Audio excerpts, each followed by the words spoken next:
Land मतलब कि ज़मीन, ठीक है। तो अब ज़मीन जो है उसको हम लोगों ने नेचुरल रिसोर्सेज के तौर पे देखा है। अब क्यों ये नेचुरल रिसोर्सेज है? तो जो ज़मीन होती है ये आपकी ज़रूरत है। ज़रूरत कैसे हुआ? क्योंकि आपको अगर खेती करनी है, चावल उगानी है, धान उगाना है, फल सब्जियां, ये तमाम चीज़ें पैदा करनी है, तो आपको किसकी ज़रूरत पड़ेगी? ज़मीन की ज़रूरत पड़ेगी। तो इस हिसाब से ज़मीन आपका क्या हो गया? रिसोर्सेस हो गया। अब ये नेचुरल रिसोर्सेस कैसे हुआ? तो नेचुरल रिसोर्सेस इसलिए इसे हम कहेंगे क्योंकि ये नेचर के थ्रू डायरेक्टली हमें ज़मीन मिलता है। ज़मीन कोई इंसान नहीं बनाता है, बल्कि ज़मीन जो है वो हमें नेचर के माध्यम से डायरेक्टली मिलता है। सो इस कारण से जो हमारा ज़मीन है, जो हमारा लैंड है, वो क्या होगा? एक नेचुरल रिसोर्सेज के तौर पे देखा जाता है।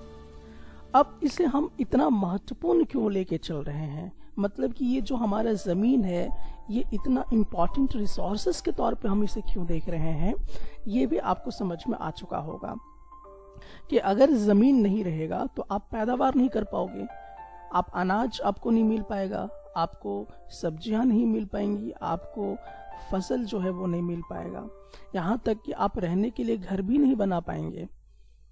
तो इस कारण से जो ज़मीन है वो हमारे लिए बहुत ही इम्पॉर्टेंट हो जाता है। हैरत की विषय यहाँ पर यह आता है कि जो हमारा टोटल अर्थ है, अर्थ का जो टोटल सरफेस है, उसका मात्र 30% ही हमारी भूमि जो है वो रहने के योग्य है। लेकिन इसमें भी ये 30% भी ठीक से रहने के योग्य नहीं है। यानी कि हम 30% ज़मीन पर ही क्या करते हैं? रहते हैं। पृथ्वी का टोटल जो सरफेस एरिया है उसका सिर्फ हम लोग कितना छोटा सा यूज करते हैं? 30%। और उसमें से भी ऐसे हैं जहां पर हम रह ही नहीं सकते हैं। सो बहरहाल चलिए हम लोग अब आगे की तरफ बढ़ते हैं। तो जो ज़मीन है वो ज़मीन जो है, जैसे कि मान लीजिए कि जो पॉपुलेशन है हमारे पृथ्वी में, जो लोगों की जनसंख्या है वो अलग अलग क्षेत्रों में बटा हुआ है। ऐसा क्यों? ऐसा इसलिए है क्योंकि जो ज़मीन है उसकी जो कैरेक्टरिस्टिक्स है, उसके जो गुण है वो क्या है? अलग अलग है। साथ ही साथ क्लाइमेट भी क्या है आपका? अलग है। जैसे एग्जाम्पल के तौर पे इसे हम समझने का प्रयास करते हैं। जैसे कि मान लीजिए कि हमारा इंडिया हुआ। इंडिया में ही अगर आप देख लेते हैं कि झारखंड क्षेत्र में आप ज़्यादा पैदावार नहीं कर सकते क्योंकि यहाँ की जो भूमि की कैरेक्टरिस्टिक्स है वो डिफरेंट है। लेकिन अगर आप हरियाणा पंजाब में चले जाते हैं तो वहाँ पर भूमि में ज़्यादा पैदावार किया जाता है क्योंकि वहाँ जो ज़मीन की कैरेक्टरिस्टिक्स है, ज़मीन की जो गुण है वो अलग अलग है। तो इस कारण से क्या होता है कि पॉपुलेशन अलग अलग जगह पे बटे हुए भी हैं। साथ ही साथ क्लाइमेट भी जो होता है वो डिफरेंट होता है। कहीं पर आप देख सकते हैं कि उबड़ खाबड़ ज़मीन है। रग्ड टॉपोग्राफी का मतलब होता है उबड़ खाबड़ ज़मीन, ठीक है। तो ये रग्ड टॉपोग्राफी कहलाता है। साथ ही साथ steep slopes of the mountain, यानी कि जो पहाड़ वगैरह होते हैं उसमें सीधा ढलान होता है, कहीं ऐसा देखने को मिलता है। कहीं कहीं पर पानी जो है उसकी बहुत ही कमी होती है, यानी कि बहुत कम पानी रिस पाता है। इस कारण से भी कहीं कहीं पर जो है ज़मीन पे पैदावार नहीं हो पाता है। कहीं पर सिर्फ मरुस्थल डिजर्ट एरिया है, कहीं पर सिर्फ जंगल ही जंगल है। तो इन तमाम कारणों से बहुत सारे ऐसे जगह हैं जहाँ पर रहने के योग्य नहीं है। ज़्यादातर लोग कहाँ पे रहते हैं? कैसे ज़मीनों पे रहते हैं? जहाँ पे ज़मीन प्लेन हो या जहाँ पर ज़मीन के आसपास कहीं पर आपको नदी दिखाई दे, और वो ऐसी नदी होनी चाहिए जहाँ पर खेती बाड़ी की जा सके, ठीक है, यानी कि एग्रीकल्चर का काम किया जा सके। तो इस पॉइंट पे ध्यान देने की ज़रूरत है कि जहाँ पर भूमि, ऐसा भूमि जहाँ पर एग्रीकल्चर किया जा सकता है, जहाँ पर हम लोग फसल उगा सकते हैं और वहाँ पर हमें पानी बड़े आसानी से मिल जाए, तो वैसे ज़मीन को हम लोग ज़्यादा से ज़्यादा इस्तेमाल करते हैं और उसी के आसपास हम लोग ज़्यादा रहना भी पसंद करते हैं। यही कारण है कि ऐसे क्षेत्र में क्या होता है कि बहुत भारी मात्रा में जो इंसान है वो रहते हैं या वहाँ पे जो पॉपुलेशन होता है वो काफ़ी ज़्यादा मात्रा में आपको दिखाई देता है। अब हम यहाँ पर बात करेंगे लैंड यूज़ के बारे में। अब आप इन चीज़ों से क्या समझ रहे हैं? लैंड यूज़ से आप क्या समझ रहे हैं? लैंड यूज़ कहने का मतलब है कि हम इस ज़मीन का इस्तेमाल अलग अलग उद्देश्य के लिए करते हैं, डिफरेंट पर्पज़ के लिए करते हैं। जैसे में अगर हम लोग लेके चले एग्रीकल्चर के लिए, यानी खेती बाड़ी अगर आपको करना है तो आपको ज़मीन की ज़रूरत पड़ेगी। वही नहीं, अगर मान लीजिए कि आपको जंगल वगैरह जो हैं लगाने हैं, ठीक है, तो उसके लिए भी आपको क्या ज़रूरत पड़ेगी? वहाँ पे ज़मीन की ज़रूरत पड़ेगी। हम लोग माइनिंग वगैरह करते हैं, जैसे कि कोयला वगैरह निकलना या फिर पेट्रोल डीजल निकालना, तो ये तमाम चीज़ें कहाँ से होती है? ज़मीन से ही होती है। तो इसलिए भी हमें ज़मीन की बहुत ज़रूरत होती है। उसी प्रकार से बिल्डिंग्स बनाना, जैसे कि मान लीजिए कहीं ऑफिस बनाना है, कहीं घर बनाना है, या तमाम और भी तरह के बिल्डिंग्स आपको बनाने हैं, तो इसके लिए भी आपको किस चीज़ की ज़रूरत होती है। उसी तरह से हम लोग यहाँ पे देखेंगे, जैसे कि अगर आपको रोड बनवाना है, ठीक है, या आपको इंडस्ट्री वगैरह कहीं लगाना है, तो इसके लिए भी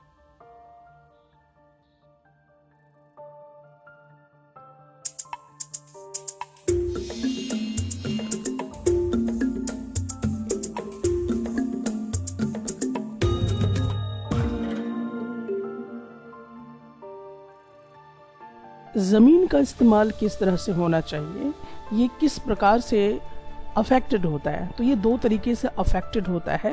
तो पहला तो एक फिजिकल फैक्टर्स पर डिपेंड करता है। अब अगर हम लोग बात कर रहे हैं कि ज़मीन का जो यूज़ है वो फिजिकल फैक्टर में डिपेंड कर रहा है और दूसरा ह्यूमन फैक्टर्स में डिपेंड कर रहा है।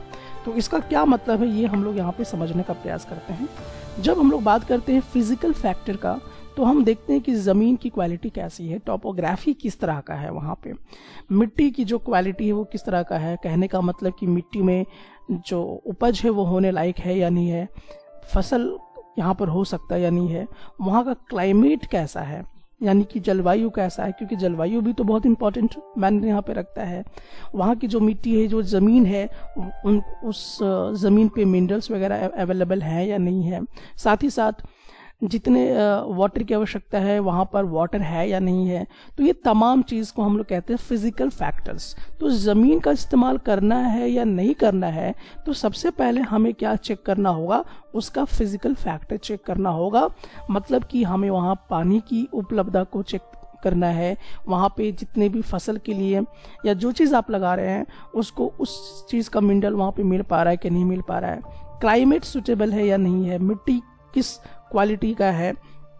ये तमाम चीज़ों की हमें आवश्यकता होती है और इसी को हम लोग क्या बोला करते हैं, फिजिकल फैक्टर्स बोलते हैं। तो ज़मीन यूज़ करने के लिए आपको फिजिकल फैक्टर का कॉन्सेप्ट लगाना पड़ेगा। और दूसरा तरीका होता है ह्यूमन फैक्टर। अब अगर हम लोग ह्यूमन फैक्टर की बातचीत कर रहे हैं, तो ह्यूमन फैक्टर जैसे कि मान लीजिए पॉपुलेशन से रिलेटेड है, यानी कि वहाँ की जनसंख्या क्या है। साथ ही साथ जो टेक्नोलॉजी हम लोग यूज़ करते हैं, यानी कि जैसे कि मान लीजिए खेती बाड़ी करते समय जैसे फर्टिलाइजर्स का आप यूज़ कर रहे हो सकता है आप बहुत सारी मशीनों का इस्तेमाल कर रहे हो, तो इसको हम कहते हैं टेक्नोलॉजी। तो आप टेक्नोलॉजी बेटर लगा सकते हैं। पॉपुलेशन अगर वहाँ पर है तो आप ज़्यादातर लैंड किस पर्पज़ से यूज़ किया जाना चाहिए, जैसे कि मान लीजिए कि वहाँ पर आपको चावल उगाना है या गेहूँ उगाना है, तो ये तमाम बातें किस पे डिपेंड करेंगी, इन दो चीज़ों पे डिपेंड करेगा कि फिजिकल फैक्टर वहाँ का क्या है और ह्यूमन फैक्टर्स क्या है। अब चलिए हम लोग बातचीत करते हैं। जो ज़मीन है उस ज़मीन को क्लासिफाइड किया गया है दो तरीके से, ठीक है। तो ज़मीन को क्लासिफाइड दो तरीके से किया गया, कैसे कैसे किया गया वो हम लोग यहाँ पे देखेंगे। एक तो हम लोग प्राइवेट लैंड की बात करते हैं, ठीक है। प्राइवेट लैंड किसे कहते हैं? प्राइवेट लैंड उसे कहते हैं जिस आदमी का निजी हो, खुद का ज़मीन हो, उसको हम प्राइवेट लैंड कहते हैं, ठीक है। और दूसरा जो ज़मीन होता है जो कि सबके लिए काम में आ सके, ठीक है, जिसमें किसी एक आदमी का नहीं है उसमें हस्तक्षेप, उसको हम कहते हैं कम्युनिटी लैंड, या उसी को हम लोग कॉमन प्रॉपर्टी रिसोर्सेज भी कहा करते हैं। तो कॉमन प्रॉपर्टी रिसोर्सेज किसको कहेंगे? जो कम्युनिटी लैंड होता है, ठीक है, जो एक आदमी पे डिपेंड नहीं है, वो सभी उसका इस्तेमाल कर सकते हैं, उसको हम कम्युनिटी लैंड कहा करते हैं। जैसे एग्जाम्पल के तौर पे अगर हम लोग यहाँ पे देखते हैं, जैसे कि मान लीजिए अगर आपको अपने जानवर को चारा खिलाना है, तो कोई भी आदमी क्या कर सकता है कि फील्ड में ले जाकर जानवर को चारा खिला सकता है, घास वगैरह खिला सकता है। तो वो ज़मीन कैसी हो गई? कम्युनिटी लैंड हो गई, या कॉमन प्रॉपर्टी रिसोर्सेज उसको हम कह सकते हैं। उसी तरह से कहीं पे फ्रूट्स वगैरह भी आप उसमें लगा सकते हैं, नट्स वगैरह लग सकता है, या जो भी मेडिसिन का जो हर्ब्स होता है वो भी वहाँ पे लगाया जा सकता है। तो ये सब लगभग कम्युनिटी लैंड में जो है लगाया जाता है, जिसको हम लोग कॉमन प्रॉपर्टी रिसोर्सेज कहते हैं। और इसमें किसी का पर्सनल नहीं होता है, ये सबके काम में आता है। तो जनरली हमने देखा कि जो ज़मीन होती है उसको दो भागों में डिवाइड किया गया, एक तो प्राइवेट लैंड में और दूसरा कम्युनिटी लैंड में।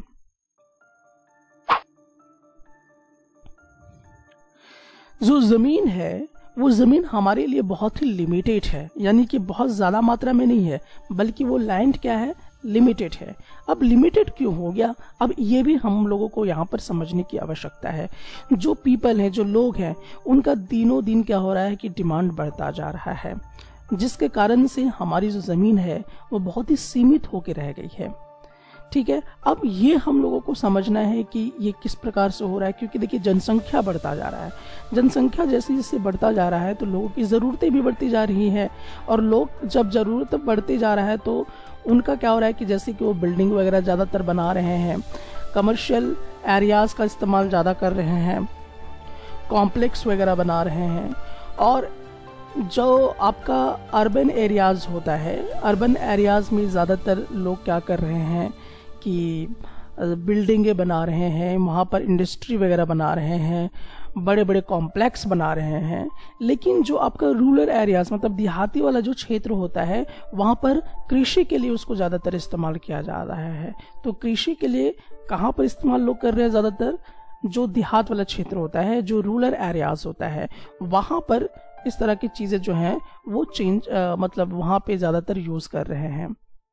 साथ ही साथ हम लोग यहाँ पे ये भी देखेंगे कि इस तरह का जो लोग की जनसंख्या बढ़ रही है और लोग का जो डिमांड या जो इच्छाएं बढ़ रहे हैं, उसके कारण बहुत सारी चीज़ें जो हैं वो उथल पुथल भी हो रही हैं। कैसे हो रहा है? चलिए इसको भी हम लोग समझने का प्रयास करते हैं। जो ज़मीन है वो धीरे धीरे विनाश की तरफ जा रहा है, लैंड डिग्रेडेशन हो रहा है। ठीक है, वहाँ की जो मिट्टी है वो प्रदूषित होती जा रही है, और कहीं ना कहीं ये हमारे पर्यावरण के लिए नुकसानदेह पैदा कर रहा है। अब ये कैसे कर रहा है, थोड़ा इसको भी हम लोग समझने का प्रयास करते हैं। जैसे कि मान लीजिए कि शहर में अगर हम जाते हैं तो वहाँ पर आपको पेड़ पौधे बहुत ही कम दिखाई दे रहे हैं। क्यों दिखाई दे रहे हैं? क्योंकि वहाँ पे जनसंख्या बहुत ज़्यादा हो गई है। अब जनसंख्या बहुत ज़्यादा हो जाने के कारण वहाँ पर बिल्डिंग्स बहुत बनाने पड़ रहे हैं, कॉम्प्लेक्स बनाने पड़ रहे हैं, इंडस्ट्री बनाने पड़ रहे हैं ताकि लोगों को रोजगार वगैरह मिले। तो वहाँ पर पेड़ पौधों को काट भी रहे हैं। तो इस तरह से कहीं ना कहीं लैंड का डिग्रेडेशन जो है वो चालू हो चुका है, और मिट्टी जो है वो प्रदूषित हो रहा है। जहाँ पर उपजाऊ हो रहा है मिट्टी का, वहाँ पर बहुत ज़्यादा एक्सेस तरीके से हम लोग क्या कर रहे हैं कि वहाँ पर फर्टिलाइजर्स का यूज़ कर रहे हैं। तो कहीं ना कहीं इस तरह से जो मिट्टी है वो सॉइल इरोजन की तरफ जा रही है, या जब भी बरसात वगैरह आता है तो मिट्टी एक जगह पे थम नहीं पा रही है, मिट्टी बह के एक जगह से दूसरी जगह चली जा रही है। तो ये सब खतरा है हमारे पर्यावरण के लिए, और हमें इस पर बहुत ज़्यादा विचार करने की आवश्यकता है। और भी इसका बहरहाल हम यही देख सकते हैं कि जो हमारी ज़मीन है वो विनाश की तरफ क्यों जा रहा है, तो हम कह सकते हैं because of the expansion of agriculture and construction activities. किन किन एक्टिविटीज़ के कारण हमारा जो ज़मीन है वो बर्बादी की तरफ जा रहा है? एग्रीकल्चर के कारण और कंस्ट्रक्शन एक्टिविटीज़ के कारण। यहाँ पे आप देख सकते हैं कि ज़मीन का इस्तेमाल कैसे कैसे होता चला गया, और किस तरह से आपको नए नए चेंजेस देखने को मिलेगा। तो आप इनिशियल स्टेज में देख सकते हैं कि आपका जो ज़मीन है काफ़ी हरा भरा है। यहाँ पे जो घर हैं बहुत ही नॉर्मल बने हुए हैं, जानवर आपको आसपास में यहाँ पे खेलते हुए दिखाई देंगे, और मज़दूर लोग यहाँ पे काम करते हुए आपको दिखाई देंगे। लेकिन अब देखिए कि धीरे धीरे कैसे ट्रांसफॉर्म हो रहा है। देख रहे हैं कि यहाँ पे बिजली वगैरह आ गया, घर का थोड़ा सा ढांचा वगैरह देख रहे हैं कि चेंज हो गया। यहाँ पे थोड़ा सा आप देख रहे हैं कि बहुत सारा यहाँ पे गाड़ी वगैरह आपको दिखाई देना शुरू हो जाएगा। फिर उसी तरह से धीरे धीरे और कैसे चेंज होता चला गया, फिर धीरे धीरे यहाँ पे देखिए पेड़ पौधे कम होते चले गए, ज़मीन पे आपको ज़्यादातर क्या दिखाई देने लगेंगे, घर दिखाई देने लगेंगे, तरह तरह के रोड दिखाई देने लगेंगे। साथ ही साथ आप यहाँ पे देख रहे हैं कि बहुत सारे आपके व्हीकल्स यानी कि गाड़ी वगैरह, बिल्डिंग्स वगैरह आपको दिखाई देंगे। और इस वाली सिचुएशन में अगर हम आते हैं तो आप उस चारों तरफ देख रहे हैं कि ज़मीन का इस्तेमाल ज़्यादातर बिल्डिंग्स बनाने में किया गया है, रोड बनाने में किया गया है, और ट्रांसपोर्टिंग लाइन वगैरह आपको यही सब दिखाई देगा। तो बिल्कुल हम लोग ऐसे स्तर से इस स्तर पे पहुंचते जा रहे हैं, और यही मेन कारण है कि जो हमारी ज़मीन है वो विनाश के कगार पे पहुंच चुकी है। अब बात आता है कि जो कंजर्वेशन ऑफ लैंड रिसोर्सेस, जो हमारा ज़मीन है, लैंड रिसोर्सेस है, उसको हम किस प्रकार से संरक्षण कर सकते हैं, उसको हम किस प्रकार से बचा सकते हैं, यानी कंजर्वेशन हम उसका कैसे कर सकते हैं। तो देखिए, सबसे पहला जो ज़मीन बर्बाद हो रही है वो किसके कारण से हो रही है, तो वो जो मेन कारण है वो है ग्रोइंग पॉपुलेशन, क्योंकि जो जनसंख्या है वो लगातार बढ़ती जा रही है। अब जनसंख्या बढ़ेगा तो होगा क्या, जनसंख्या बढ़ने से क्या होता है कि ज़मीन का यूज़ भी बढ़ना शुरू हो जाता है। लोगों को रहने के लिए पर्सनली अपना एक मकान चाहिए होगा, और उसके लिए रोड की आवश्यकता होगी। तो तमाम चीज़ें इस तरह से जब जैसे जैसे बढ़ता चला गया पॉपुलेशन बढ़ने के कारण, तो जो जंगल है वो तबाह होते चले गए, जंगल क्या होते चले गए, तबाह होते गए। तो इस प्रकार से जो ज़मीन है वो जो नेचुरल रिसोर्सेस में जो रह सकता था वो कहीं ना कहीं एक तरह से खतरा उसके लिए हो गया कि वो उस पैटर्न पे आपको दिखाई नहीं दे रहा है। इसीलिए हमें ऐसे ज़मीन को यानी कि लैंड रिसोर्सेस को कंजर्व करने के लिए या उसको संरक्षण करने के लिए हमें क्या करना होगा, अफॉरेस्टेशन करना होगा। यानी क्या, हम लोगों को ज़्यादा से ज़्यादा पेड़ पौधे लगाने होंगे, लैंड का रिक्लेमिनेशन करना होगा। हमें ये भी बार बार चेक करना होगा केमिकल पेस्टिसाइड्स, फर्टिलाइजर्स जो हम यूज़ करते हैं उसको भी हमें बार बार चेक करना है कि कहीं आप उसका ओवरडोज यूज़ ना करें। साथ ही साथ जो ग्रेजिंग होती है जानवरों की वो भी ज़्यादा मात्रा में ना हो, यानी कि ज़्यादा मात्रा में जो जानवर हैं वो जो भी वहाँ पे पेड़ पौधे हैं उसको ना खाएं। साथ ही साथ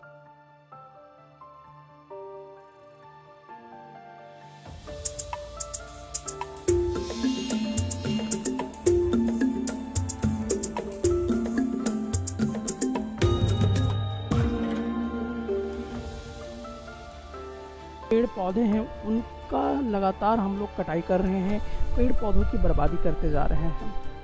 पेड़ पौधे लगाते कम है और काटते ज़्यादा हैं, तो इसको कहते हैं डिफोरेस्टेशन। और अगर पेड़ पौधे नहीं रहेंगे तो पेड़ पौधे क्या करते हैं, अपनी जड़ के माध्यम से मिट्टी को पकड़ के रखते हैं। जब पेड़ पौधे नहीं रहेंगे तो डेफिनेटली जो मिट्टी है वो काफ़ी ज़्यादा लूज हो जाएगी और वो एक जगह से दूसरी जगह पर आसानी से चली जाएगी, और इसे ही हम कहते हैं सॉइल इरोजन। तो एक यहाँ पर ये कारण जो है आपको देखने को मिलता है। दूसरा जो है वो है लैंड स्लाइड्स, यानी कि जो भूमि होती है वो ढलान होती है। अगर लैंड स्लाइड किया जाता है, भूमि का ढलान किया जाता है, तो मिट्टी हवा के कारण या पानी के कारण क्या होगा कि मिट्टी एक जगह से दूसरी जगह बहकर चली जाएगी और मिट्टी जो है वो इस तरह से डिग्रेडेशन की तरफ बढ़ता चला जाएगा। तीसरा कारण भी हम लोग कह सकते हैं दैट इज फ्लड, यानी कि बाढ़। बाढ़ के कारण भी क्या होता है कि मिट्टी जो है पानी के माध्यम से एक जगह से दूसरी जगह पर चला जाता है और इस तरह से मिट्टी की कमी हो जाती है। Why is land considered an important resources? हम ज़मीन को एक बहुत ही महत्वपूर्ण रिसोर्स के रूप में देखते हैं, ऐसा क्यों? तो देखिए इसके कई रीजंस हैं। रीज़न की तरफ अगर हम लोग चलते हैं तो देखते हैं it supports all kinds of living things including humans. It enables agriculture and plantations which gives humans and other species their food. तो देखिए ज़मीन रहेगी तभी तो आप खेती बाड़ी कर पाएंगे, यानी कि एग्रीकल्चर के लिए बहुत ही इम्पॉर्टेंट है। साथ ही साथ पेड़ पौधे लगाने के लिए, एक तो फसल उगाने के लिए और दूसरा पेड़ पौधे लगाने के लिए। अगर फसल उगाएंगे तभी तो आपको अनाज मिलेगा, जब आप पेड़ पौधा लगाएंगे तभी तो आपको फ्रूट्स मिलेंगे, सब्जियां मिलेंगे, ठीक है। तो अगर ये ज़मीन होगी तभी ये पॉसिबल है। तो एक तो ये कारण है एग्रीकल्चर और प्लांटेशन के वजह से। दूसरा अगर हम लोग देखते हैं it is used for various needs of human beings. For constructing buildings, roads, railway lines. ज़मीन की ज़रूरत इसलिए भी है ताकि जो ह्यूमन नीड्स है उसकी भी पूर्ति करता है। जैसे मान लीजिए कि अगर आपको बिल्डिंग बनाना है तो ज़मीन पे ही ना आप बनाओगे, आपको रोड बनाना है, आपको रेलवे बनाना है, ठीक है। तो रेलवे लाइंस अगर आपको बिछाने हैं, रोड बनाने हैं, बिल्डिंग्स बनाने हैं, तो इन सब चीज़ के लिए किस चीज़ की ज़रूरत होती है? ज़मीन की ज़रूरत होती है। सो इन तमाम कारणों से जो लैंड है वो बहुत ही इम्पॉर्टेंट रिसोर्स के रूप में देखा जा सकता है। मिट्टी के विषय में हम लोग तो जानते ही हैं। मिट्टी क्या है कि जो आपकी ज़मीन का सबसे ऊपरी वाला हिस्सा है उसी को हम क्या कहते हैं? मिट्टी कहते हैं या सॉइल कहते हैं। और ये ज़मीन से क्लोजली क्या होता है? जुड़ा हुआ होता है। साथ ही साथ ये जो मिट्टी है यही डिसाइड करता है कि ज़मीन किस तरह का है। साथ ही साथ हम ये भी देखेंगे कि जो मिट्टी है वो किन किन चीज़ों से बनी होती है। तो दरअसल मिट्टी जो है वो किन किन चीज़ों से बनी होती है? एक तो ऑर्गेनिक मैटर से। ऑर्गेनिक मैटर कहने का मतलब कि जो जैसे मरे हुए जानवर से, मरे हुए पेड़ पौधों से, ठीक है, ये हम लोग ऑर्गेनिक मैटर कह सकते हैं। या जो पत्ते झड़ जाते हैं वो भी एक ऑर्गेनिक मैटर के अंदर ही आता है, ठीक है। उसी तरह से जो मिनरल्स होते हैं उससे बना होता है, और जो वेदर रॉक्स होते हैं उसके माध्यम से जो मिट्टी होती है वो बनती है। तो मिट्टी बनने के 3 कारण हैं। एक तो ऑर्गेनिक मैटर, दूसरा मिनरल, और तीसरा वेदर्ड रॉक्स के जरिए बना होता है। अब ये होता कैसे है? तो एक्चुअली वेदरिंग के कारण होता है। वेदरिंग के कारण ही क्या होता है कि जो मिट्टी है वो बनता है। और जब मिनरल्स और जब ऑर्गेनिक मैटर जब बहुत बढ़िया तरीके से एक दूसरे में मिक्स्ड हो जाते हैं तो वो हम कहेंगे कि जो सॉइल है, जो मिट्टी है, वो काफ़ी ज़्यादा फर्टाइल हो जाता है। मतलब कि मिट्टी काफ़ी ज़्यादा उपजाऊ हो जाता है। तो आपके दिमाग में एक प्रश्न तो आ रहा होगा कि आखिरकार वेदरिंग क्या है? देखिए, वेदरिंग क्या होता है कि इसमें जैसे कि मान लीजिए जो चट्टान है, चट्टान समय के साथ साथ मान लीजिए कि टेम्परेचर घटने और बढ़ने के माध्यम से क्या होता है, चट्टान में जो है वो ब्रेक हो जाते हैं, टूट जाते हैं। और टूट जाने के बाद उसमें बहुत तरह के एक्शंस होते हैं। जैसे कि मान लीजिए जो प्लांट्स वगैरह मरे हुए हैं वो मिक्सड अप हो जाएंगे, ठीक है, या जो ह्यूमन का जो डेड बॉडी है वो भी मिक्सड अप हो जाएगा। तो कहीं ना कहीं हम लोग यहाँ पे देखते हैं कि जो चट्टान टूटता है तो उससे मिट्टी का निर्माण हो जाता है, ठीक है। और ये चट्टान टूटता क्यों है? क्योंकि जो टेम्परेचर वो चेंज होता रहता है, ठीक है। तो जो बड़े बड़े रॉक्स हैं अगर वो ब्रेक करते हैं, टूट जाते हैं, ठीक है, टेम्परेचर चेंज होने के कारण, तो उसी को हम वेदरिंग कहते हैं। और इसी वेदरिंग से क्या होता है, मिट्टी का निर्माण हो जाया करता है। यहाँ पे आप देख सकते हैं, यहाँ पर आप जैसा कि समझ सकते हैं कि जो मिट्टी है, मिट्टी का जो सबसे ऊपर वाला लेयर है, इसको हम लोग क्या कहते हैं कि इसमें बहुत सारे ह्यूमस है। ह्यूमस जैसे कि जो मान लीजिए कि पेड़ पौधे का जो पत्ता होता है उसको ह्यूमस कहते हैं। और वेजिटेशन है, मतलब कि घास फूस वगैरह सब लगा है। तो ये वाला टॉप लेयर होता है मिट्टी का। उसके बाद देखिए सेकेंड लेयर भी होता है जिसमें बहुत सारा बालू वगैरह या मिट्टी वगैरह मिला होता है, तो इसको सेकेंड लेयर कहा करते हैं, या सब सॉइल इसको कहा करते हैं। उसके बाद देखिए ये वाला जो आता है इसको हम वेदर्ड रॉक मटेरियल्स कहते हैं, ठीक है। और उसके बाद एक नीचे आता है जिसको हम पेरेंट रॉक कहते हैं।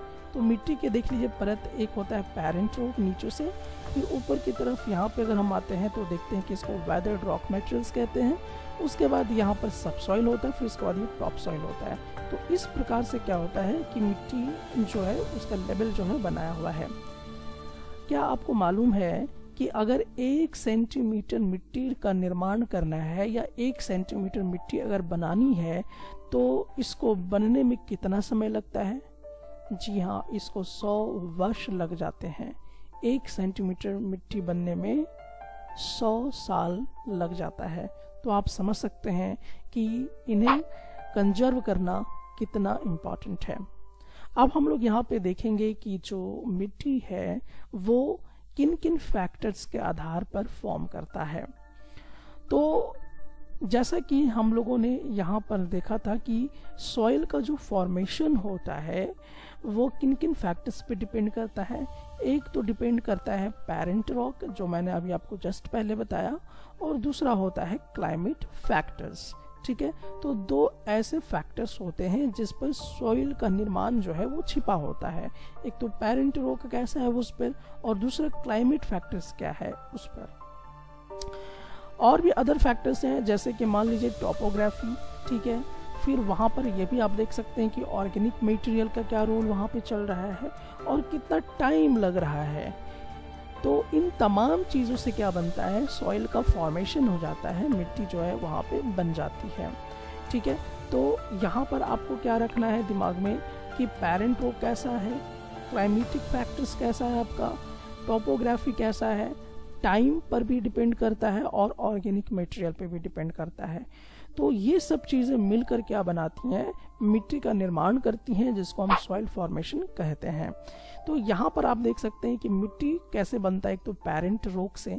तो पेरेंट रॉक के विषय में अगर हम लोग बात करें तो पेरेंट रॉक क्या होता है, पेरेंट रॉक डिटरमाइन किसको करेगा, कलर को, उसके टेक्सचर को, केमिकल प्रॉपर्टीज को, मिनरल को, या उसमें जो चीज़ें हैं, जो कंटेंट है, ठीक है। तो इसको हम कहते हैं पेरेंट रॉक। तो पेरेंट रॉक जो है ये जो है कहीं ना कहीं मिट्टी का फॉर्मेशन करने में मदद करता है। दूसरा हमने क्या यहाँ पे जिक्र किया, दैट इज क्लाइमेट के बारे में। क्लाइमेट अगर हम बात करते हैं तो इसका मतलब कि टेम्परेचर चेंज होता रहेगा, कभी टेम्परेचर ज़्यादा होगा, कभी टेम्परेचर कम होगा, ठीक है। यही नहीं कि वर्षा कितना हो रहा है, वेदरिंग कितना हो रहा है, ह्यूमस कितना बन रहा है, इन तमाम चीज़ों पर भी सॉइल निर्भर करता है। साथ ही साथ यहाँ पर यह भी हम लोग देखते हैं कि जो रिलीफ होता है, यानी कि कितनी ऊंचाई है, कितना ढलान है, और इससे क्या डिसाइड होता है कि मिट्टी कितना एक्यूमुलेट हो पाएगा, मिट्टी कितना जमा हो पाएगा, ये हम लोग यहाँ पर समझ पाते हैं। साथ ही साथ जो फ्लोरा, फौना या माइक्रो ऑर्गेनिज्म होते हैं, ये भी कहीं ना कहीं ह्यूमस के बनने को अफेक्ट करते हैं। जैसे कि मान लीजिए कि मैंने आपको बताया कि जो पेड़ पौधे हैं जो मर गए हैं, तो वो भी कहीं ना कहीं दफन हो जाते हैं, जो एनिमल्स हैं उनका भी डेड बॉडी दफन होता है। तो ये जो फ्लोरा और फौना है, या जो छोटे छोटे माइक्रो ऑर्गेनिज्म है, ये ह्यूमस बनाने में काफ़ी ज़्यादा मदद करते हैं। तो मिट्टी कितनी फर्टाइल होगी वो डिसाइड करना बहुत आसान होता है। और बहुत इम्पॉर्टेंट अगर चीज़ के विषय में हम लोग बातचीत करें कि मिट्टी का जो प्रोफाइल है कितनी मोटी है, मतलब उसका जो लेयर वो कितनी मोटी या पतली है, ये बात किस बात पे डिपेंड करती है, समय के साथ साथ ऐसा होता है, काफ़ी ज़्यादा वक्त लगता है मिट्टी को बनने में। सो हम यहाँ पर इन्हीं सब चीज़ों को देखते हैं कि ये ऐसे फैक्टर्स हैं जो मिट्टी बनाने के काम में आते हैं। अब बात हमारी आती है कि degradation of soil and the conservation measures. आखिरकार मिट्टी जो है वो विनाश की तरफ क्यों जा रहा है और इसको हम बचा सकते कैसे हैं। तो सॉइल इरोजन, आपको मैंने बताया था कि अगर मिट्टी जो है वो एक जगह से दूसरी जगह अगर जाने लगे तो हम उसको कहेंगे कि यहाँ पे सॉइल इरोजन हो रहा है, यानी मिट्टी एक जगह पे स्थिर नहीं हो पा रहा है।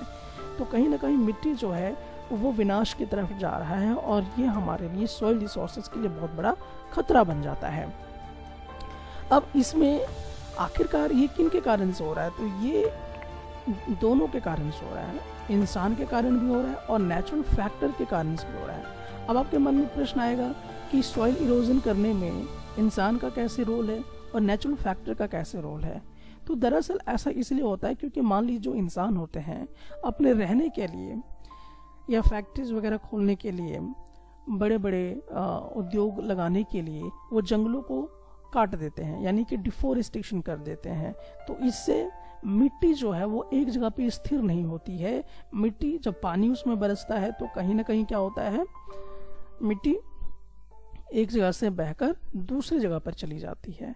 तो इसको हम सॉइल इरोजन कहा करते हैं। साथ ही साथ ओवर ग्रेजिंग, यानी कि मान लीजिए कि बहुत ज़्यादा आप अगर ज़मीन में जानवरों के माध्यम से फसल को चरवा देते हैं, ठीक है, ओवर ग्रेजिंग करा देते हैं, तो वो भी जो ज़मीन को पकड़ के, जो मिट्टी को पकड़ के रखा था, वो मिट्टी क्या होती है एक जगह से दूसरी जगह हवा के माध्यम से या पानी के माध्यम से वो चली जाती है।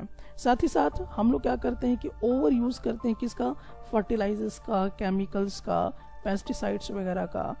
तो ये सब चीज़ें जो हैं, या जब बाढ़ वगैरह आता है तो मिट्टी जो है एक जगह से दूसरी जगह चली जाती है, और यही कारण बनता है सॉइल इरोजन का। तो यहाँ पर नेचुरल फैक्टर भी है, जैसे कि फ्लड तो आप नहीं ला सकते हो, तो ये एक नेचुरल फैक्टर हो गया है, ठीक है। उसी तरह से जो ह्यूमन कैसे काम कर रहा है सॉइल इरोजन को बनाने में, वो पेड़ पौधे की कटाई कर दे रही है, ओवर ग्रेजिंग कर दे रहा है, ओवर यूज़ कर रहा है फर्टिलाइजर, ये सब चीज़ों का। बरसात वगैरह जो आता है वो क्या होता है, वो तो एक नेचुरल हो गया, नेचुरल फैक्टर हो गया। तो बरसात वगैरह मिट्टी को एक जगह से दूसरी जगह ले जाता है। तो मिट्टी की जो इसी को हम कहते हैं सॉइल इरोजन, और मिट्टी एक जगह पे स्थिर नहीं हो पाती है। लाइन स्लाइड्स भी, यानी कि जैसे कि ढलान वगैरह में जो मिट्टी वगैरह होती है वो भी बहुत स्पीड से क्या होता है, मूव कर जाया करता है।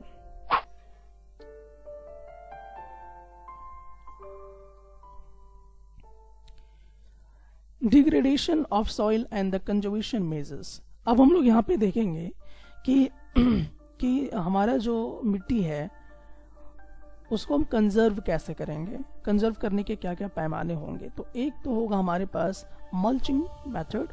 इसमें क्या होता है कि जैसे कि जो ग्राउंड होता है वो पूरी तरह से खाली होता है, तो एक बेयर ग्राउंड होता है और इसके बीच में प्लांट्स लगे होते हैं। तो इसमें क्या करना होता है कि ऑर्गेनिक मैटर डालकर, ठीक है, जहाँ पे प्लांट बीच में है और जो ग्राउंड खाली है वहाँ पे क्या डाला जाता है, ऑर्गेनिक मैटर डाला जाता है, जैसे कि झाड़ी वगैरह।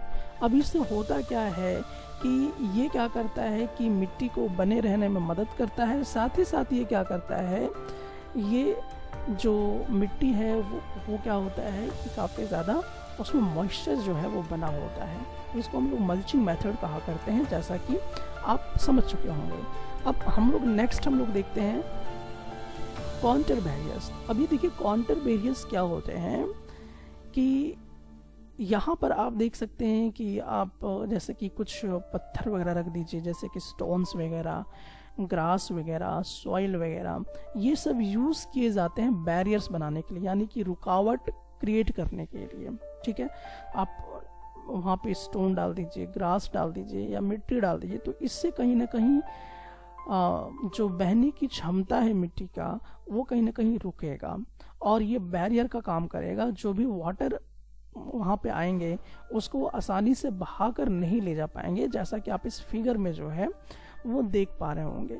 तो ये जो फिगर है इसमें कॉन्टर प्लॉइंग जो है वो किया गया है और ये कहीं ना कहीं मिट्टी को एक जगह से दूसरी जगह ले जाने से रोकता है। तो इसको हम लोग कहते हैं कॉन्टर बैरियर्स। दूसरा जो मेथड आता है वो होता है रॉक डैम के विषय में। इसमें क्या होता है कि जैसे कि मान लीजिए कि जो पानी होता है वो मिट्टी को बहुत ही फास्ट तरीके से एक जगह से दूसरी जगह क्या करता है, लेके चला जाता है। तो इसके लिए क्या किया जाता है कि जो बड़े बड़े चट्टान्स होते हैं, जो रॉक्स होते हैं, उसका ढेर बनाया जाता है, यानी कि पाइल्ड अप किया जाता है। और इससे क्या होता है कि जो मिट्टी है, जो पानी जब आती है तो पानी मिट्टी को बहुत ही स्पीड से नहीं ले जा पाती है, बहुत ही स्लो प्रोसेस हो जाता है। तो मिट्टी कहीं ना कहीं हमारी बच जाती है और ये आगे मिट्टी जो नुकसान होने वाला है उससे हम लोग बच जाते हैं और मिट्टी अपने स्थान में थोड़ी सी बनी रहती है, वो पूरी तरह से खत्म नहीं होती है। अगर हम लोग मेथड की यहाँ पे बातचीत करें तो टेरेस फार्मिंग मेथड होता है। इसमें किस तरह का होता है कि यहाँ पर हम लोग देख सकते हैं एक ढलान बनाया जाता है फ्लाइट सर्फेसेस में और इसमें क्रॉप्स को उगा दिया जाता है, यानी कि फसल को उगा दिया जाता है। अब ऐसा करने से फ़ायदा क्या होता है कि जो मिट्टी का जो सॉइल इरोजन हो रहा है, यानी कि जैसे कि आप यहाँ पे देख रहे हैं कि इस तरह का आप देख रहे हैं कि जो ज़मीनें होती हैं जहाँ पे इस तरह के काफ़ी ज़्यादा ढलान वाली ज़मीनें हैं, तो अगर वर्षा होती है तो डेफिनेटली क्या होगा कि पानी पूरी तरह से मिट्टी को एक जगह से दूसरी जगह ले जाएगा और यहाँ पर फसल जो है वो होने नहीं देगा। तो इसके लिए क्या किया जाता है टेरेस फार्मिंग में कि हम लोग बीच बीच में क्या करते हैं, इस प्रकार से प्लांट वगैरह, ग्रास वगैरह लगा देते हैं। तो अब जब ऐसा लगेगा तो मिट्टी जो है एक जगह से दूसरी जगह बह के जाने में काफ़ी ज़्यादा समय लगेगा और पूरी तरह से मिट्टी जो है वो नहीं जा पाएगा, क्योंकि ये जो फसल आपने लगाए हैं या जो पेड़ पौधे आपने लगाए हैं ये कहीं ना कहीं मिट्टी को बहने से क्या करेगा, रोकेगा और सॉइल इरोजन से आपको ये बचाने का प्रयास करेगा। अगला मेथड अगर हम लोग बात करते हैं इंटरक्रॉपिंग का, इंटरक्रॉपिंग करने से भी आपकी जो मिट्टी है वो कंजर्व होती है। जैसे इसका ये मतलब है कि जैसे कि एक रो है, उस रो में मान लो आपने एक रो लिया, उस रो में आपने एक फसल लगाया, फिर दूसरा रो लिया, उसमें दूसरा फसल लगाया, फिर तीसरा रो है। तो इस तरह से जब आप ऑल्टरनेटिव करके अगर फसल लगाते हो तो जो मिट्टी होती है वो बिल्कुल भी रेन वॉश नहीं हो पाती है, यानी कि उसको बहा कर नहीं ले जा पाती है, और मिट्टी भी काफ़ी ज़्यादा जो है वो फर्टाइल हो जाता है। उसके बाद हम लोग देखते हैं एक होता है कॉन्टर प्लोइंग। कॉन्टर प्लोइंग क्या होता है, अब चलिए हम लोग इसको समझते हैं।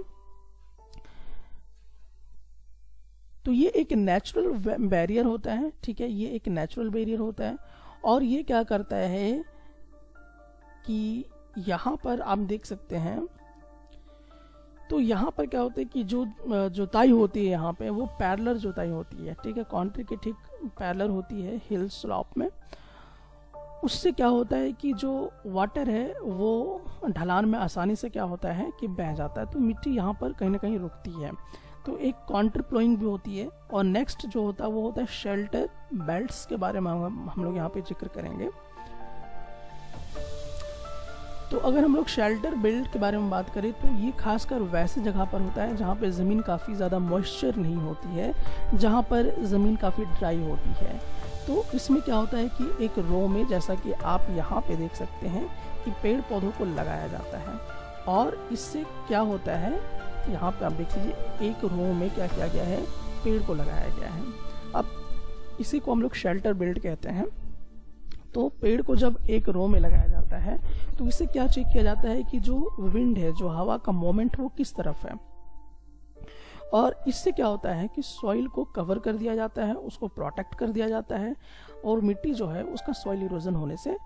Which are the two main climatic factors responsible for soil formation? मिट्टी बनने के लिए क्या दो ऐसे क्लाइमेटिक फैक्टर की जरूरत होती है या रेस्पॉन्सिबल होती है?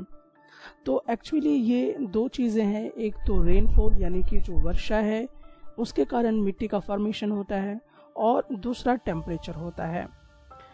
ये दोनों जो है, जो कि टेम्परेचर और जो वर्षा है, ये दोनों जो है वेदरिंग पर असर डालता है, ताकि रॉक्स जो हो सके, रॉक्स का जो वेदरिंग होता है और जो ह्यूमस होता है उस पर अपना प्रभाव डालता है। तो इन्हीं दो कारणों से, यानी जो वर्षा है, रेनफॉल, और जो टेम्परेचर है जो चेंज होता रहता है, उसके कारण से ही क्या होता है कि मिट्टी का फॉर्मेशन होता है। वाटर जो है ये एक रिसोर्स की तरह यूज किया जाता है। वाटर को हम लोग रिसोर्स क्यों कहते हैं? क्योंकि वाटर जो है हमारी ज़रूरतों को पूरा करता है। कैसे पूरा करता है? अगर आपको पीने के लिए पानी चाहिए, आपको नहाने के लिए पानी चाहिए, आपको खाना पकाने के लिए पानी चाहिए, आपको स्नान करने के लिए पानी चाहिए, तो बहुत सारी ज़रूरतों को पूरा करता है हमारा कौन? वाटर। इसीलिए जो हमारी ज़रूरतों को पूरा करे उसे हम क्या कहते हैं? रिसोर्स कहते हैं। तो बहरहाल इस तर्क से वाटर जो है एक हमारा रिसोर्स है। अब यहाँ पे प्रश्न आता है कि वाटर जो है क्या वो किस तरह का रिसोर्स है? तो वो एक नेचुरल रिसोर्स है। नेचुरल रिसोर्सेस मतलब इसको ह्यूमन जो है वो नहीं बनाया है, ये नेचर ने हमें दिया है, और ये असीमित है, और इसको रीयूज किया जा सकता है, यानी दोबारा इस्तेमाल किया जा सकता है। इसीलिए वाटर को हम लोग रीन्यूएबल नेचुरल रिसोर्सेस के नाम से जानते हैं। तो वाटर हमारा क्या है? एक रिसोर्सेस है, लेकिन रीन्यूएबल नेचुरल रिसोर्सेस के कैटेगरी में इसे रखा जाता है। आपको ये बड़ा ही अचरज महसूस होगा कि जो हमारा अर्थ है का जो सरफेस है, जिसमें से 3/4 हिस्सा सिर्फ और सिर्फ हमारा वाटर से कवर किया हुआ है। हमारे पृथ्वी का जो चौथा हिस्सा है, जिसमें से तीन हिस्सा जो है सिर्फ पानी से कवर किया हुआ है, पानी से ढका हुआ है। और यही कारण है कि हमारी पृथ्वी को, हमारे जो अर्थ है, हमारे अर्थ को क्या कहा जाता है? वाटर प्लैनेट कहा जाता है। तो बहरहाल अगर आपसे ये कोई प्रश्न करता है कि हम अपने अर्थ को वाटर प्लैनेट क्यों कहते हैं, क्योंकि हमारा जो अर्थ है उसमें 3/4 जो है वाटर से कवर किया हुआ है, यानी 3 भाग जो है पृथ्वी का वो पानी से ढका हुआ है, और इसी के कारण हम इसे वाटर प्लैनेट भी कहा करते हैं। हमारे पृथ्वी में जो जीवन आया 3.5 बिलियन ईयर्स बैक, यानी कि 3.5 बिलियन साल पहले जो है जीवन हमारे पृथ्वी में आया था। और ये कहाँ, किसके माध्यम से आया था? ये जीवन कहाँ से आया था? ओशन से आया था, यानी कि महासागर के माध्यम से ये जीवन हमारे पृथ्वी पर आया था। आज भी हम लोग देखते हैं कि जो हमारा महासागर है उसने क्या रखा है कि पृथ्वी का जो सरफेस है उसका वो कितना भाग कवर करके रखा हुआ है? 2/3, यानी कि 3 भाग में से 2 भाग जो है आज भी पानी से भरा हुआ है पृथ्वी का वो सतह। और यही जो है ये क्या करता है कि जो भी हमारे पृथ्वी में प्लांट हैं, जो भी एनिमल्स हैं, सभी को सपोर्ट देता है लाइफ को जीने के लिए, पीने के लिए पानी, या जितने भी प्लांट्स वगैरह, जो डिफरेंट टाइप के प्लांट्स जो है, जो डिफरेंट एनिमल्स हैं, तो उनके लाइफ को सपोर्ट करने में सबसे बड़ा योगदान जो है इसी ओशन के माध्यम से मिलता है। अब यहाँ पर ये देखना है कि क्या हम ओशन का जो पानी है, जो ओशन वाटर है, क्या उसे पी सकते हैं? क्या ये सुटेबल है पीने के लिए? तो इसका रीजन है कि ये सुटेबल नहीं है पीने के लिए। ओशन का जो वाटर है वो ह्यूमन कंजप्शन के लिए सुटेबल नहीं है, ये फिट नहीं है। अब प्रश्न आता है कि क्यों नहीं है? तो इसका जो रीजन है वो ये है कि ये जो है ये सलाइन है, यानी कि यहाँ का जो पानी है काफी ज्यादा नमकीन है, खारा है, इसीलिए ये जो ओशन वाटर है ये ह्यूमन कंजप्शन के लिए फिट बिल्कुल भी नहीं माना जाता है। 2.7% जो है वाटर ये फ्रेश वाटर माना जाता है।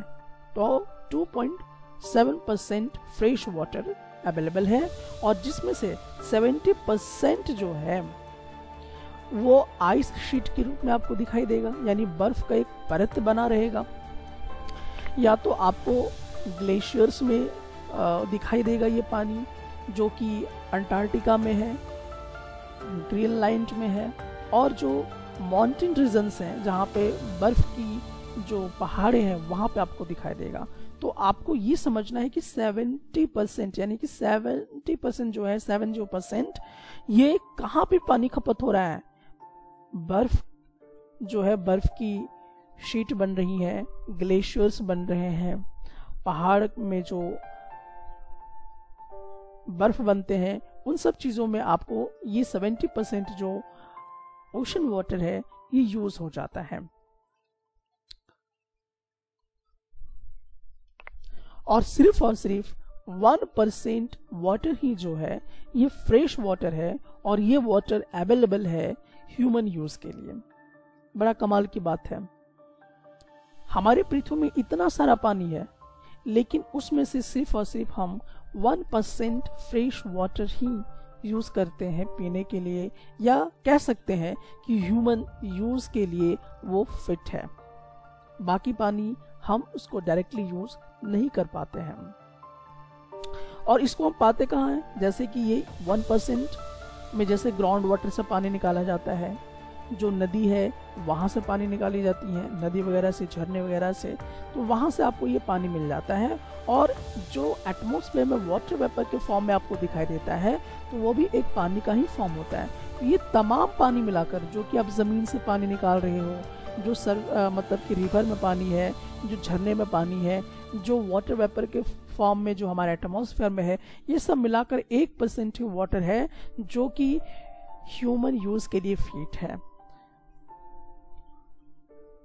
सो एक प्रश्न आता है कि क्या हम ऐसी कोई टेक्नोलॉजी इजाद करके जो इतना पानी हमारा है 70%, क्या उसको हम और बढ़ा सकते हैं?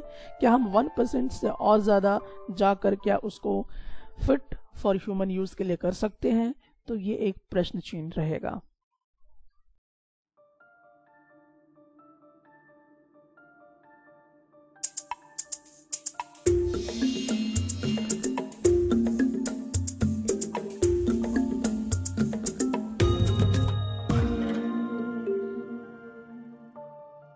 अजीब लग रहा है ना सुन के आपको? तो चलिए बताता हूं कि ऐसा क्यों। दरअसल जैसे कि मान लीजिए नदी में पानी है, और काफ़ी गर्मी की हुई है, या मान लीजिए कहीं ज़मीन पे पानी पड़ा हुआ है और काफ़ी गर्मी है, तो काफ़ी गर्मी की वजह से जो सरफेस पे पानी है वो भाप में बन जाएंगे, और भाप बनने के बाद ये एटमॉस्फेयर में जाके मिल जाएंगे, और वापस वही फिर क्या होगा, वर्षा के रूप में, यानी कि रेन के रूप में वापस हमें वो पानी मिलेगा। यही नहीं, जो भी हम लोग पानी यूज़ करते हैं जो कि वेस्ट के तौर पे चला जाता है, वो पानी अगर ज़मीन में सोख ली जाती है तो वही पानी धीरे धीरे कई नदियों से मिल जाता है या हमारे अंडरग्राउंड में मिल जाता है, और वही जब हम लोग अंडरग्राउंड को क्या करते हैं, खोदते हैं, तो वही पानी हमें मिलता है। या फिर हम कह सकते हैं कि वो धीरे धीरे पानी नदियों में मिल जाता है या फिर जाके ओशन में मिल जाता है, और फिर हमें उसी ओशन से वापस जो है वो पानी मिलता है। तो इसको जो है हम लोग वाटर साइकिल कहते हैं, यानी कि पानी ना ही तो बढ़ाया गया और ना ही तो घटाया गया, लेकिन एक ऐसा प्रोसेस बना कि वही पानी एक फॉर्म से दूसरे फॉर्म में ट्रांसफर होता रहा और वापस हमें पानी जो है वापस मिल गया, और इसी को हम लोग कहते हैं वाटर साइकिल।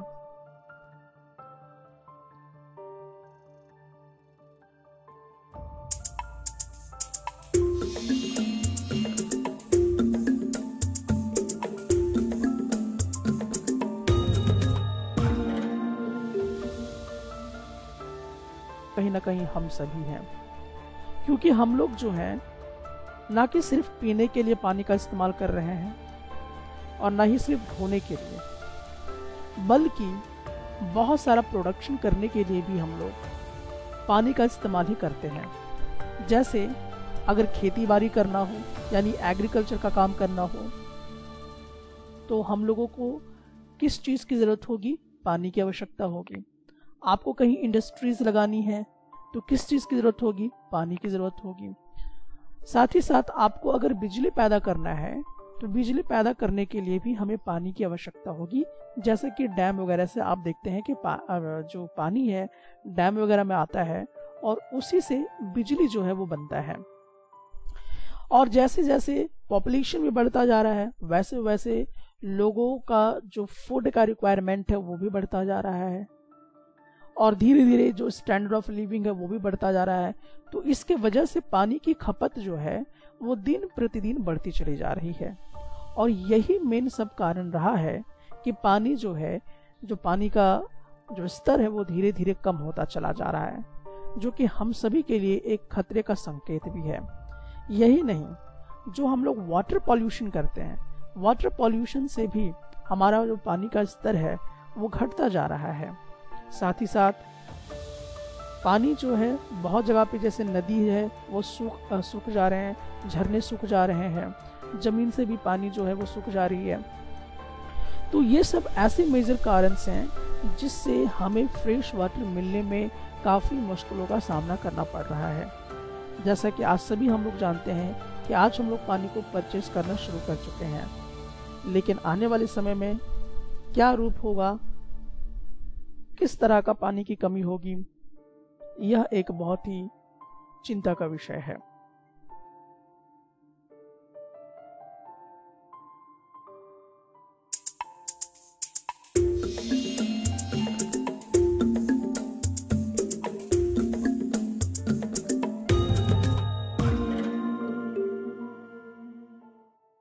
लीकेज है तो वो टिप टिप करते हुए पानी एक साल में 1200 लीटर पानी की बर्बादी कर देता है। पानी की समस्या ज्यादातर कहां पर होती है? पूरे संसार में सबसे ज्यादा पानी की समस्या अमेरिका में है, वेस्ट एशिया में है, साउथ एशिया में है, यूएसए में है, मैक्सिको में है, साउथ अमेरिका में है और पूरे ऑस्ट्रेलिया में है। यहाँ पर फ्रेश वाटर की भारी कमी है, यहाँ पर बहुत ज़्यादा पानी की दिक्कत है। तो अब प्रश्न आता है कि आखिरकार ये तो कंट्रीज तो बहुत बड़े बड़े हैं, तो आखिरकार यहाँ पर ऐसा क्यों हो रहा है? तो इसका जो रीज़न है, इसका रीज़न ये है कि ये जितने भी आपके देश हैं ये तमाम सूखा वाला देश है, यानी यहाँ पर सूखा जो है बराबर आता रहता है और ये सब चीज़ों से इन्हें जूझना पड़ता है। इसी कारण से यहाँ पे पानी की जो है काफ़ी ज़्यादा किल्लत है, यानी पानी की बहुत ही ज़्यादा यहाँ पर कमी है भारी मात्रा में। साथ ही साथ पानी का इस्तेमाल यहाँ पर ओवर एक्सप्लॉयटेशन के तौर पे होता है, यानी कि हद से ज़्यादा पानी को इस्तेमाल करते हैं। पानी को यहाँ पे ज़्यादा से ज़्यादा पॉल्यूटेड भी किया जाता है। यही कारण है, ये 3 कारण, एक तो सूखा, ओवर एक्सप्लॉयटेशन और जो हम लोग पानी में पॉल्यूशन करते हैं, उसके कारण से यहाँ पर पानी की भारी कमी जो है वो देखने को मिलता है। लेकिन सिर्फ यही देश नहीं है, बल्कि हमारा देश भी अब लगभग इन सब चीज़ों के चपेट में आता जा रहा है। वाटर का भी मार्केट होता है, जैसे सब्जियों का मार्केट होता है ना, वैसे ही पानी का भी मार्केटिंग होता है। उस तरह से पानी का भी मार्केट लगता है। बड़ा हैरत लग रहा है ना सुनकर। जी हाँ, सौराष्ट्र में एक सिटी है जिसका नाम है अमरेली, और वहाँ पर जो पॉपुलेशन है वो 1.25 लाख वहाँ पर पॉपुलेशन रहते हैं। और यहाँ के जितने भी लोग हैं वो पूरी तरह से पानी खरीदने पर ही डिपेंड हैं। आज हम सभी जानते हैं कि पानी की किल्लत जो है बहुत ज़्यादा सभी विश्व में हो रहा है। और इसका जो कारण है वो क्या है?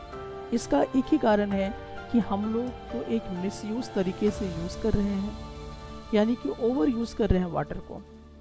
जहाँ पर एक बाल्टी में आपको नहा लेना चाहिए, उसके लिए आप नल जो है दिन भर या 1 घंटे तक चालू रखते हैं, तो वहाँ पर पानी जो है ओवर यूज़ होता है। साथ ही साथ हम लोग पानी को पॉल्यूट भी करते हैं। अब पॉल्यूट कैसे करते हैं? जैसे कि अगर आपको मान लीजिए सब्जी वगैरह धोना है, तो वो पानी जब आपके बेसिन से होते हुए ड्रेनेज सिस्टम में जाके मिल जाता है, तो वो पानी कहीं ना कहीं क्या हो गया, आपका बर्बाद चला गया। अगर आपको आधा गिलास पानी की आवश्यकता है, तो आप 1 गिलास पानी लेते हो पीने के लिए, जिसमें से आधा गिलास पानी को आप बाहर ही फिजूल में फेंक देते हो। साथ ही साथ जब हम लोग खेती बाड़ी करते हैं, तो खेती बाड़ी में क्या होता है कि हम लोग केमिकल्स यूज़ करते हैं, जैसे कि फर्टिलाइजर्स का यूज़ करते हैं, पेस्टिसाइड्स का यूज़ करते हैं। तो ये जो है ये एक तरह से पॉल्यूटेंट के जैसा बिहेव करता है, यानी कि पानी में जब ये मिक्सड होते हैं, जैसे कि मान लीजिए कि वर्षा हुआ, और जब वर्षा होगा तो ये जो फर्टिलाइजर्स वगैरह जो आपने छिड़का हुआ है अपनी मिट्टी में, तो वो कहीं ना कहीं पानी से मिल जाएगा और पानी को क्या करेगा, पॉल्यूटेड कर देगा, पानी को नुकसान पहुंचा देगा, पानी को प्रदूषित कर देगा। तो ये जितने भी मैंने आपको नाम बताएं कि जो पॉल्यूट हैं वाटर के लिए, जैसे कि नाइट्रेट्स उसमें मिला होता है, मेटल्स हो गए, पेस्टिसाइड्स हो गए, ठीक है, तो ये तमाम चीज़ पॉल्यूटेंट कहलाते हैं, या इसको हम कॉन्टिमिनेट कह सकते हैं कि जो पॉल्यूशन करने में इनका बहुत बड़ा रोल होता है। और ऐसे केमिकल्स को हम लोग कहा करते हैं नॉन बायोडिग्रेडेबल सब्सटेंस। अब आपके मन में ये प्रश्न आएगा कि नॉन बायोडिग्रेडेबल सब्सटेंसेस क्या होता है? ये वैसे सब्सटेंस होते हैं जिसको आप खत्म नहीं कर सकते हैं। जैसे प्लास्टिक है, तो प्लास्टिक अगर एक बार आप कहीं ज़मीन में रख दीजिए, उसके ऊपर मिट्टी ढक दीजिए, फिर आप 10 साल के बाद अगर आप देखेंगे तो प्लास्टिक मौजूद रहेगा। यानी जिसका अस्तित्व पूरी तरह से खत्म ना हो, जिसको डिकम्पोज नहीं किया जा सकता हो, उसको हम लोग नॉन बायोडिग्रेडेबल सब्सटेंस बोलते हैं। लेकिन वही अगर हम लोग बोले कि जैसे लकड़ी का टुकड़ा है, उसको ज़मीन में गाड़ दीजिए, तो वो फिर आने वाला समय में ख़त्म हो जाएगा, तो उसको हम लोग बायोडिग्रेडेबल सब्सटेंस बोलते हैं। तो यहाँ पे जो भी सब्सटेंसेस हैं, जो भी केमिकल्स आप देख रहे हैं, जैसे कि नाइट्रेट्स, मेटल्स, पेस्टिसाइड्स, ये वैसे केमिकल्स हैं जिनको हम लोग नॉन बायोडिग्रेडेबल सब्सटेंस के नाम से जानते हैं। और जैसे कि हम लोग नहाते वगैरह हैं तो साबुन लगाते हैं, तो वो भी साबुन जो है वो पानी के साथ मिक्सडअप हो जाता है। जब हम लोग कपड़े धोते हैं तो कपड़ा धोने वाला जो पानी है और जो फ्रेश पानी है वो भी आपस में मिक्सडअप हो जाते हैं। तो कहीं ना कहीं ये तमाम चीज़ें नॉन बायोडिग्रेडेबल हो जाते हैं, क्योंकि जो साबुन आप यूज़ कर रहे हो, जो सर्फ यूज़ कर रहे हो, वो भी नॉन बायोडिग्रेडेबल सब्सटेंस के अंदर ही आता है। और ये सब मिलकर क्या करता है, वाटर को पॉल्यूट कर देता है, वाटर को क्या करता है, पूरी तरह से प्रदूषित कर देता है। तो इस कारण से हमें क्या करने की आवश्यकता है, वाटर को कंजर्व करने की ज़रूरत है, ताकि आने वाला पीढ़ी भी इसका इस्तेमाल करे और हमें पानी के लिए तरसना ना पड़े। तो अब सवाल ये आता है कि हम पानी को कंजर्व कैसे करेंगे। तो पहला तरीका ये है कि आप ज़्यादा से ज़्यादा पेड़ पौधा लगाइए, यानी कि वेजिटेशन ज़्यादा से ज़्यादा कीजिए। तो अब इसका क्या मतलब है, जैसे कि देखिए, अगर आप पेड़ पौधे लगाते हैं या वेजिटेशन करते हैं आप, तो ये क्या करेगा, जब वर्षा होगा तो वर्षा जब होगा तो पानी वहाँ पर क्या होगा, उतना स्पीड से फ्लो नहीं करेगा। जो पानी स्पीड से फ्लो होता था वो पानी क्या होगा, बहुत ही स्लो हो जाएगा। तो फॉरेस्ट और वेजिटेशन लगाने से पानी का जो बहाव है, वो उसका जो स्पीड है वो कम हो जाएगा। तो वो जो स्पीड जब कम होगा तो पानी ज़मीन के अंदर जाएगी, ठीक है।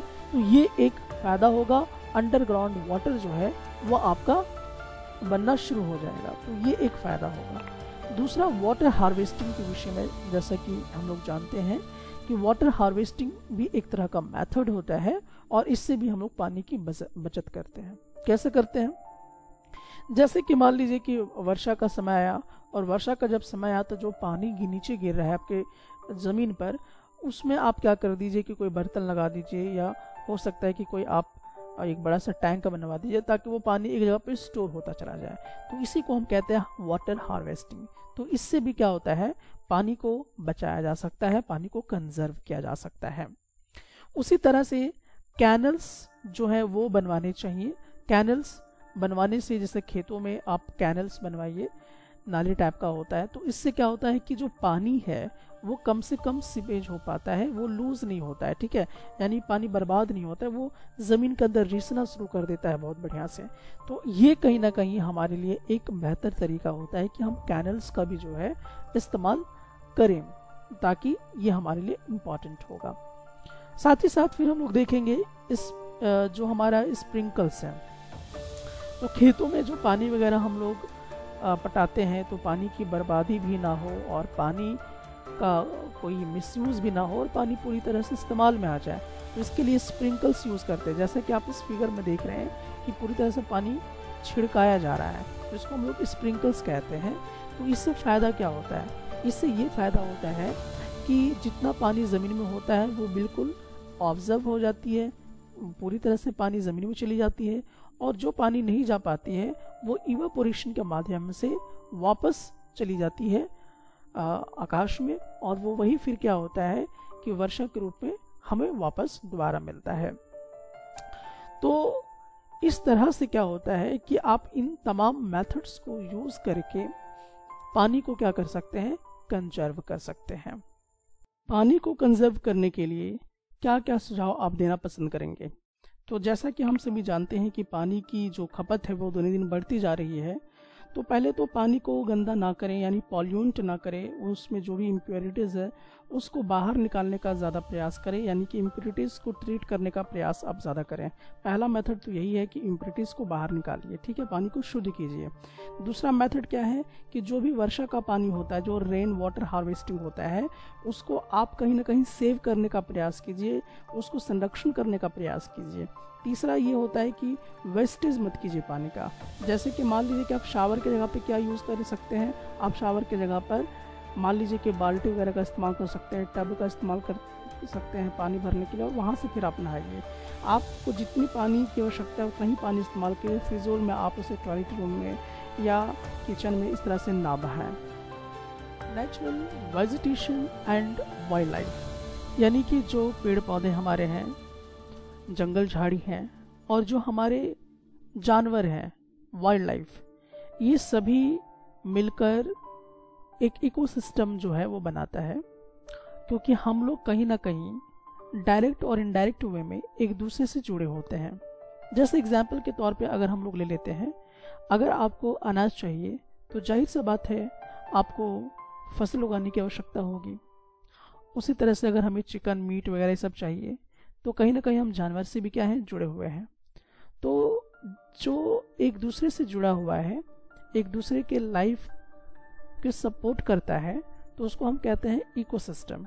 तो इकोसिस्टम क्या होगा कि यहाँ पर एक ऑर्गेनिज्म दूसरे ऑर्गेनिज्म को लाइफ सपोर्ट करने में मदद करता है, और इसी को हम लोग इकोसिस्टम कहा करते हैं। बहुत सारे ऐसे पेड़ पौधे हैं जिससे हमें बहुत सारे, जैसे कि दरवाजे के लिए लकड़ी मिलती है, यहाँ तक कि जो पुराने ज़माने में घर बनते थे वो भी लकड़ियों के बनते थे, तो लकड़ी का इस्तेमाल बहुत ज़्यादा आप देखते हैं टेबल चेयर वगैरह बनाने में। तो ये तमाम चीज़ें जो है हमें यूज़ करने के लिए पेड़ पौधे से मिलता है। यही नहीं, ऑक्सीजन जो हम लोग सांस लेते हैं तो वो भी कहाँ से मिलता है, पेड़ पौधे से मिलता है। मिट्टी एक जगह पे बनी रहे, मिट्टी एक जगह से दूसरी जगह ना जाए, तो इसको भी प्रोटेक्ट करने में पेड़ पौधे को बहुत बड़ा रोल हुआ करता है। यहाँ पर यही नहीं, पानी का भी लेयर जो है वो बचा रहे, तो इसके लिए पेड़ पौधे पे हम लोग डिपेंड है। फ्रूट्स वगैरह मिलता है, ऑयल मिलता है, बहुत सारे औषधि जो है वो मिलता है। तो कहीं ना कहीं जो प्लांट्स हैं, प्लांट से हमें बहुत कुछ मिलता है, और इसीलिए हमारे लिए जो प्लांट्स होते हैं बहुत ही नेसेसरी हो जाते हैं। आप इस फिगर में देख रहे होंगे कि यहाँ पर एक वॉर्म है, और इसी वॉर्म से आप मखमल के कपड़े जो आपके घर में आते हैं वो इसी के रेशे से मिलते हैं, जिसको हम लोग सिल्क वॉर्म कहा करते हैं। सो इस हिसाब से अगर हम लोग देखें तो वाइल्ड लाइफ भी जो है हमारे लिए बहुत इम्पॉर्टेंट हो जाया करता है। जैसे जो बर्ड्स हैं, जो इंसेक्ट्स हैं, या जो पानी में रहने वाले लोग हैं, वो तमाम चीज़ें क्या करते हैं, हमारे लाइफ को सपोर्ट करते हैं। कैसे? आपको दूध चाहिए तो गाय की ज़रूरत होगी, आपको मीट चाहिए, ठीक है, आपको ऊन चाहिए, तो इन सब चीज़ के लिए, जैसे आपको हनी वगैरह चाहिए, तो इन तमाम चीज़ के लिए क्या चाहिए, हमें वाइल्ड लाइफ चाहिए, यानी जानवर, पशु पक्षी, ये सब तमाम चीज़ें चाहिए हम लोगों को। तो अगर ये सब चीज़ें रहेंगी तभी हमारा इकोसिस्टम बैलेंस पे रहेगा और हम एक दूसरे पर अच्छे से लाइफ को सपोर्ट भी कर पाएंगे। Name any 2 steps that government has taken to conserve plants and animals. पेड़ पौधों की और जानवरों की संरक्षण करने के लिए सरकार ने क्या कदम उठाए हैं वो आपको यहाँ पर बताना है। तो इसके लिए सरकार ने बहुत सारे कदम उठाए हैं, जिसमें से सबसे पहला हम लोग देखेंगे कि सरकार ने नेशनल पार्क वगैरह बनवाया है, जू वगैरह बनवाया है, बायोस्फीयर रिजर्व्स उसने बनवाया है, ताकि जो भी यहाँ पर जंगल झाड़ी हैं, जो जानवर हैं, उनको बचाया जा सके। दूसरा, अगर हम लोग देखें तो कई तरह के अवेयरनेस प्रोग्राम जो है वो गवर्नमेंट चलाती है, जैसे कि सोशल फॉरेस्ट्री वगैरह चलाती है, या फिर वन महोत्सव भी चलाया करते हैं।